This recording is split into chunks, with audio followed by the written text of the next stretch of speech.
Making of nationalism in Europe, an important topic of rise of nationalism. In mid-18th century, Europe had no nation states. That is, there were kingdom ruled by kings. There was nothing called nation. There was nothing called a different country. Let us see how different places were divided into bits of pieces. That is, different places in Europe divided into bits of places. Today's Germany, Italy, Switzerland were divided into duchies, cantons, whose rulers had autonomous territory. Here, autonomous means independent rule. Eastern and Central Europe were under autocratic monarchy with diversity among the population. Autocratic is rich people's rule or king's rule.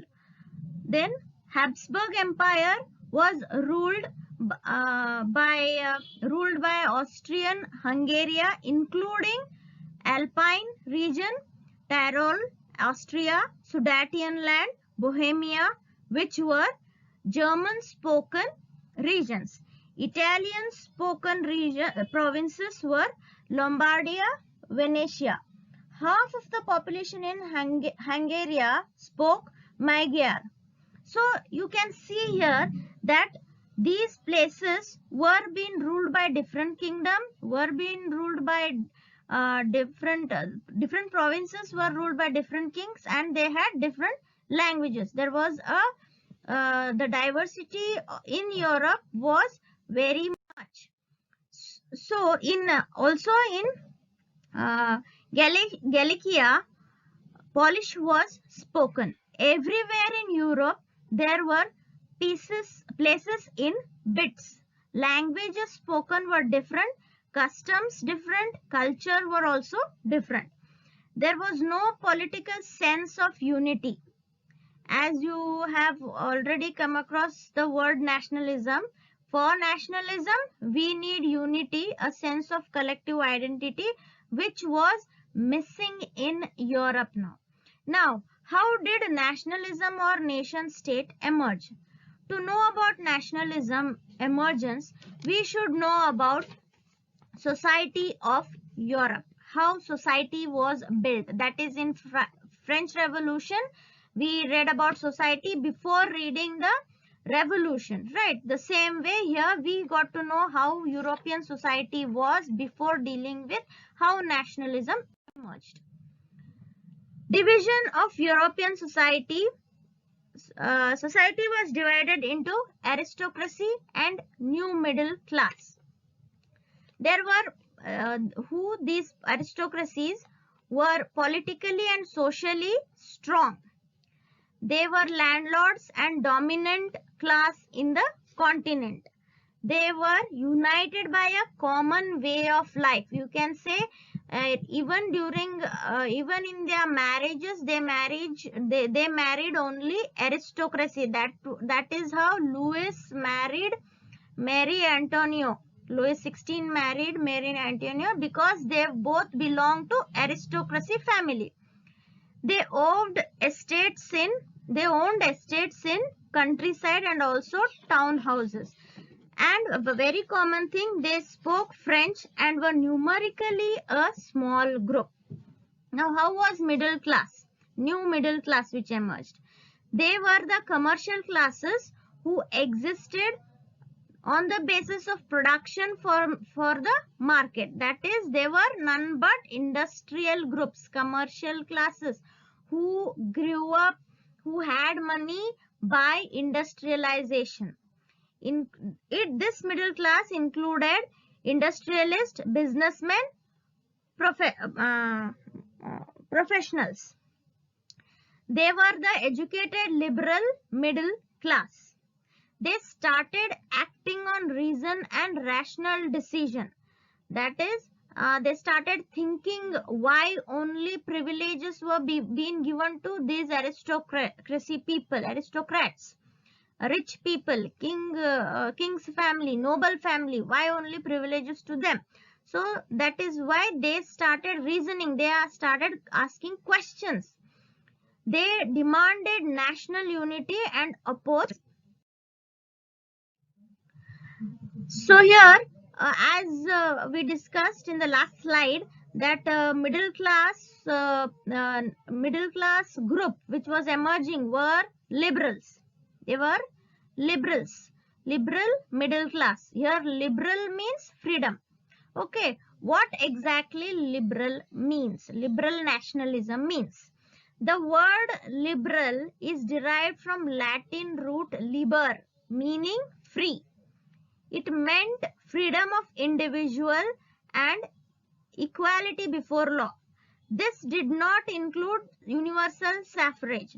That is, you can say that they demanded for equality before law, but this does not include universal suffrage, because this did not include men without property and women. Okay, where the word universal suffrage can be denoted only where everyone are equal. Here, women and non-propertied men were not included in voting rights. Liberalism can be divided into two spheres, political and social. Here, political sphere. On the political sphere, liberals wanted government by consent. That is, here totally in politics, liberals wanted government by consent. That is, by election. They stressed on inviolability of private property. That is, protection of private property. They wanted equality before law. Here, equality, as I said earlier, non-propertied men and women were excluded. So in the last slide, I said social sphere. Sorry for that. It is economic sphere. So political sphere and economic sphere. Liberalism stood for freedom in market. So here, liberalism in their economic way, in political way, they wanted a few points. In economic way, they wanted these points. That is, liberals stood for freedom in market. Liberals wanted uniformity in trade laws. So here, trade spelling is wrong. So trade laws, uniformity. They wanted same laws in trade. They wanted abolition of state imposed restriction on goods and capital. What they wanted?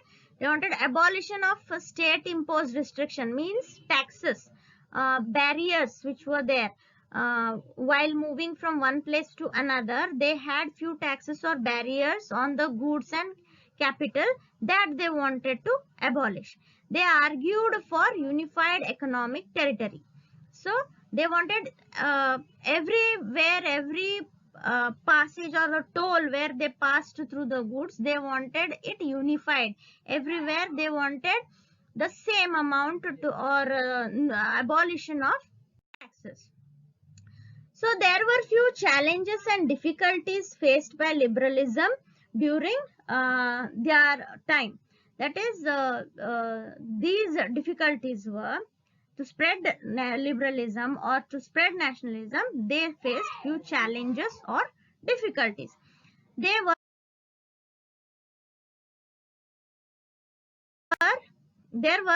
countless principalities or small states, you can see, very small places, bits of places, countless bits of places of principality, a confederation of 39 states. Got it? 39 states were there. Each state possessed its own currencies, weight and measures. There were 11 custom barriers from Habsburg to Nuremberg. So they had to pay 11 custom barriers to move from Habsburg to Nuremberg and pay custom duties of 5% at each barrier. Barrier here means tolls, custom tolls, where nowadays there are toll nakas. It was like that in early days. So custom barriers, there they had to stop, they had to pay 5% of custom duties there. So each region had its own weight and measures. So each region different weight and measures. Hence, it was time-consuming calculation. That is, for example, we will see how weight and measures it was time-consuming. So, example is LA. LA is an unit of measuring cloth. Okay, so this unit, one unit of measuring cloth is 1 LA. In Frankfurt, it was 54.7 centimeters per LA. Okay, in Mainz, these are all the places: Frankfurt, Mainz, Nuremberg, 51.1 centimeter per LA. Nuremberg, 65.6 centimeter per LA. So wherever you go to Frankfurt, you get different LA. You go Mainz, you get different. Nuremberg, you get different. So there was a very great difficulty for calculation. So as there were challenges to overcome this, liberals together formed a union called Zollverein. Zollverein was a union or a group of people. In 1834, a group of people or liberals formed a custom union called Zollverein. It was formed with the initiatives of Prussia, joined by German states. Zollverein abolished tariff barriers. It reduced tariff barriers are the custom duties or the taxes. It reduced the number of currencies. There were different currencies also. 39 states, 39 different currencies. 32 currencies were there. It included the number of currencies from 30 to 2 currencies. That is, 28 currencies were abolished now and only 2 were in use. Railway network was formed. Thus, nationalist sentiment grew. So basically, by this we come to know that how nationalism spreads. When everything is made equal, unification is done, then nationalist sentiment automatically grows up. So this is an important topic, Zollverein. Direct questions may be asked. You can write this as the answer. The new conservatism after 1859. 1815. The new conservatism. The new conservatism after 1815. So, besides liberals, there was another class of people who were conservatives. So, liberalism was coming up during nationalism. Side by side, there was one more class of people who were conservatives. European governments were driven by the spirit of conservatism after the defeat of Napoleon in 1815. So after his defeat, conservatism came to power. So conservatives believed traditional institutions of the society like monarchy, church, social hierarchies, noble families and property should be preserved. So these all things should be preserved. Here also social hierarchy is nothing but first estate, second estate, third estate. So that is a step in the society which was division in the society which was there. So they wanted this to be preserved. They did not meant to return to pre-revolutionary days. By saying that they wanted to preserve this tradition, that did not mean that they wanted to return to pre-revolutionary days. Okay, they wanted modern army, an efficient bureaucracy, a dynamic economy, abolition of feudalism and serfdom, means abolition of rich people and the slavery, which could strengthen the autocratic monarchies of Europe. That is, later on in further chapter, we will come to know how the unifications were made by conservatives just for strengthening the autocracy. So they wanted to abolish this feudalism and serfdom to become famous. What was conservatism in 1815? They were I mean, what ideas they had. They were autocratics, powerful, and absolute. They were not tolerant. Tolerate, tolerant. Okay. Criticism prevailed. They imposed censorship law. Here, autocratic is rich people's rule. Powerful, absolute means total power in one hand. So they wanted that. They were not tolerant. That is, they didn't wanted other liberalism or radical people, as well as studied in 9th standard, to come up and give their ideas. So they were criticizing. They were always criticize the changes. They imposed censorship law. Censorship law is nothing but to cut down the a newspaper or article or a movie or a drama which opposes the government or which opposes the ruler. Treaty of Vienna. So conservatives became strong. In 1815, the main European powers, that is Britain, Russia and Prussia and Austria, who had defeated Napoleon, met at Vienna, and these who met at Vienna were conservatives, to draw up a settlement for Europe. So that settlement was Treaty of Vienna. Thus there was Treaty of Vienna or Vienna Congress. It was hosted by Austrian Chancellor Duke Metternich. So this is usual question, who hosted Vienna Congress or Treaty of Vienna? According to this treaty, what did this Treaty of Vienna say?